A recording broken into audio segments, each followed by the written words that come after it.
صلو علی الحبیب صلی اللہ تعالی علی محمد صلی اللہ علیہ وسلم۔ میٹھے میٹھے اسلامی بھائیوں اور مدنی چینل کے ناظرین، آئیے آج ہانگ کانگ سے مزید آپ کی طرف کچھ پھول بڑھاتے ہیں۔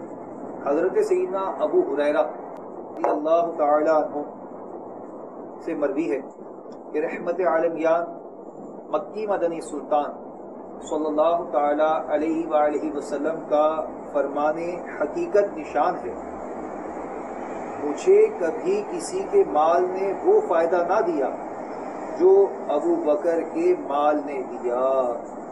بارگاہ نبوت صلی اللہ علیہ وسلم سے یہ بشارت سن کر حضرت سیدنا ابو بکر صدیق رضی اللہ تعالیٰ عنہ رو دیے اور عرض کی، یا رسول اللہ صلی اللہ تعالی علیہ وآلہ وسلم، میرے اور میرے مال کے مالک آپ صلی اللہ علیہ وسلم تو ہیں، وہی آنکھ ان کا جو منہ تکے، وہی لب کہ مح ہوں نعت کے، وہی سر جو ان کے لیے جھکے، وہی دل جو ان پر نثار ہے۔ صلو علی الحبیب صلی اللہ تعالی علی محمد صلی اللہ علیہ وسلم۔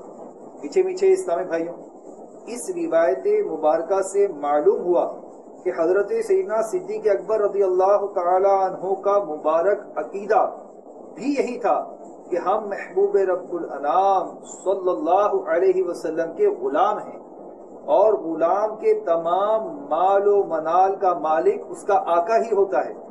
ہم غلاموں کا تو ہے ہی کیا پیش کریں جانا، کیا چیز ہماری ہے، یہ دل بھی تمہارا ہے، یہ جاں بھی تمہاری ہے۔ صلو علی الحبیب صلی اللہ تعالی علی محمد صلی اللہ علیہ وسلم۔ صلو علی الحبیب صلی اللہ تعالی علی محمد۔ مجھے اپنی اور ساری دنیا کے لوگوں کی اصلاح کی کوشش کرنی ہے انشاءاللہ۔